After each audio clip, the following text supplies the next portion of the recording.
Good morning. तुम्ही tune केलाय 90.4 green FM. मी RJ Sharyu आहे आपल्यासोबत. सुरू होतोय आपला कार्यक्रम वाचाल तर वाचाल.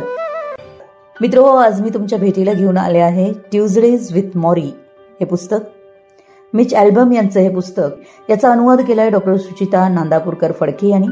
एक वृद्ध, एक तरुण आणि सर्वाधिक मौल्यवान जीवन पाठ या पुस्तकात आपल्याला भेटतो. खरं तर हे पुस्तक म्हणजे अमूल्य खजिना आहे. आपल्या प्रत्येकाचा मृत्यू होतो ही जाणीवच फार मोठी शिक्षक आहे. तसंच आत्मप्रबोधनाचा एक तो निखळ स्रोत आहे. हे पुस्तक वाचून कधी आपण हसतो, कधी रडतो. या लहानशा सुंदर आणि प्रवाही पुस्तकाच्या पानापानातून प्रेमाची ऊब सहजगत्या निखळपणे जाणवते असं हे पुस्तक. ट्यूजडेज विथ मॉरी हे पुस्तक अत्यंत प्रभावी आणि मर्मभेदक आहे. एका असामान्य शिक्षकाच्या चैतन्याचा खरा वेध यातून घेतलाय.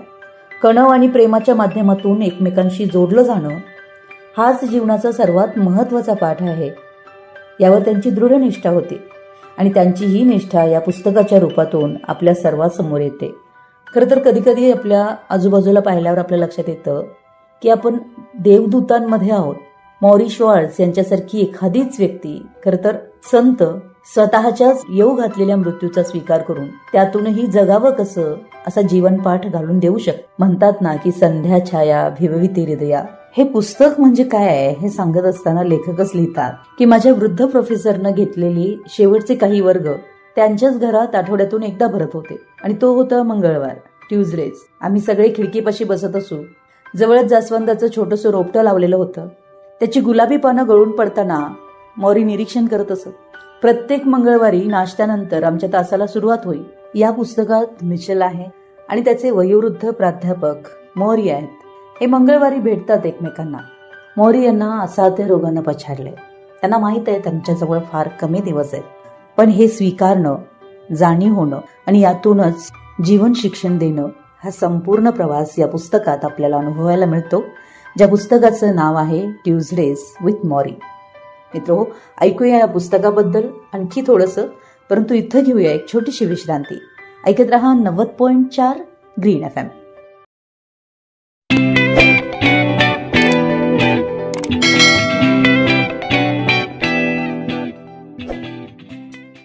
Welcome back friends. तुम्ही ट्यून केलंय 90.4 ग्रीन FM. मी आरजे शर्यू आहे आपल्यासोबत. सुरू आहे आपला कार्यक्रम वाचाल तर वाचाल. मित्र, आज मी तुमच्या भेटीला घेऊन आले आहे ट्यूजडेज विथ मॉरी हे पुस्तक. या पुस्तकाचे लेखक आहेत मिचेल, जो एक तरुण आहे, आणि त्याचे वयोवृद्ध प्राध्यापक जे असाध्य रोगाने पीडित आहेत, जे मृत्यूपंथाला लागलेले आहेत.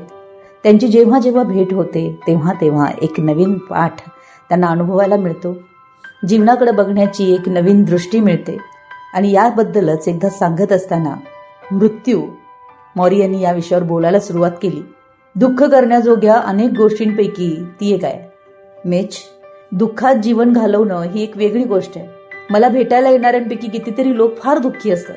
तेव्हा मिचेल विचारतो की का, कसं आहे, एकतर आपली संस्कृती आपल्याला स्वतःबद्दल चांगली भावना बाळगायला शिकवत नाही. आपण चुकीच्या गोष्टी शिकवत आहोत. ही संस्कृती योग्य कार्य करत नसेल तर तिच्या आहारी जाऊ नका असं म्हणण्या इतकं बळ आपल्यात असलं पाहिजे. स्वतःची संस्कृती स्वतः निर्माण करा. बहुतांशी लोकांना ते जमत नाही. सद्यस्थितीत मी जितका दुःखी असेल त्याहून ते अधिक दुःखी आहेत. ते प्राध्यापक म्हणतात की मी कदाचित मृत्यूपंथाला लागलो असे नाही, पण माझ्या सभोवताली प्रियजनांचा, आप्तस्वकीयांचा वेढा आहे. किती लोकांना हे प्राप्त होत असेल सांग. स्वतःविषयी जराही कीव न बाळगण्याच्या त्यांच्या या प्रवृत्तीनं मीच अवाक होतो. आणि त्याच्या लक्षात येतं की याने मृत्यूला किती सहजपणे स्वीकारलंय. ट्यूजडेज विथ मॉरी हे पुस्तक आपल्यालाही जीवनाकडे बघण्याची एक वेगळी दृष्टी देऊन जातं. मॉरी म्हणतात की आयुष्य म्हणजे मागं पुढे ओढाताणांची शृंखला समज. आपल्याला एक गोष्ट करायची असते पण नेमकी दुसरीच करावी लागते. काहीतरी किंवा कुणीतरी आपल्याला दुखावून जातं. तसं दुखावता कामा नये याची जाणीव आपल्याला होते. काही गोष्टी आपण गृहीत धरतो. खरं म्हणजे कुठलीच गोष्ट कधीही गृहीत धरू नये हे आपल्याला ठाऊक असतं, पण तरीही आपण ती धरतो आणि म्हणूनच आपली ओढाताण होत असते, अगदी रबर बँड सारखी. आणि आपल्यापैकी सगळेजण जसे मध्यभागी कुठेतरी जगत असतात. जसे काही कुस्तीची स्पर्धा चालू असते, कोण जिंकतो कोण हरतो, पण शेवटी प्रेम जिंकत असतं. प्रेम नेहमीच जिंकत असतं. त्यामुळे प्रेम करता आलं पाहिजे, स्वतःसाठी जगता आलं पाहिजे. ट्युजडेज विथ मॉरी यामध्ये जे वयोवृद्ध प्राध्यापक आहेत मॉरी, एका असाध्य रोगाशी ते झगडत असतात. त्यांच्या मृत्यूची वेळ त्यांना माहीत झालेली असते. त्यांच्याजवळ फक्त काही महिने उरलेले आहेत आणि यावेळी ते आपल्या विद्यार्थ्यांना, आपल्या श्रोत्यांना जीवनाचा अर्थ उलगडवून देत असतात. ते अनेक विषयावर बोलतात. प्रेम, पश्चाताप, त्याचबरोबर कुटुंब या विषयावर बोलताना ते म्हणतात, कुटुंब नसेल तर लोकांना खंबीरपणे उभं राहण्याच्या दृष्टीने कुठलाही मजबूत आणि सुरक्षित पायाच उरणार नाही आणि आजारी पडल्यावर हे ते जास्त जाणवतं. कुटुंबाकडून मिळणारा आधार, प्रेम, आपुलकी आणि कळकळ वाटायला येणार नसेल तर आपल्याकडे काहीच नसतं असं म्हणावं लागेल. प्रेम सर्वाधिक महत्वाचं आहे. प्रसिद्ध कवी ऑडेन यांनी सांगितल्याप्रमाणे वर प्रेम करा किंवा नष्ट व्हा. किती छान आहे ना हे. तितकंच ते खरं सुद्धा आहे. प्रेम नसेल तर आपली अवस्था पंखविहीन पक्षासारखी होईल. मॉरी भावनाबद्दल सुद्धा म्हणतात की कुठलीही एखादी भावना घ्या. एखाद्या स्त्रीबद्दल वाटणारं प्रेम, प्रियजनांमुळे होणारं दुःख किंवा एका मरणप्राय आजाराची भीती आणि वेदना, अशा टप्प्यावर आपण जर भावना अगदी आवरून धरल्या, त्या प्रत्येक भावनेतून पुढे जाण्याची संमती स्वतःला दिली नाही तर आपण कधीच अलिप्तता शिकू शकणार नाही. कारण सतत भीती वाटण्यात आपण व्यग्र राहू. अशा वेळेस वेदनांची भीती वाटू लागते, दुःखाची किंवा शोकाची भीती वाटू लागते. प्रेम करण्यातून जो कमकुवतपणा येऊ शकतो त्याची सुद्धा भीती वाटू लागते. या उलट तुम्ही स्वतःला त्या भावनेत सर्वस्वी झोकून देता, अगदी मस्तपैकी त्यात सूर मारता, आपादमस्तक त्यात शिरता, तेव्हाच तुम्ही ती भावना अत्यंत पूर्णत्वाने जाणवून घेता. दुःख काय आहे हे तुम्हाला नेमकं समजतं.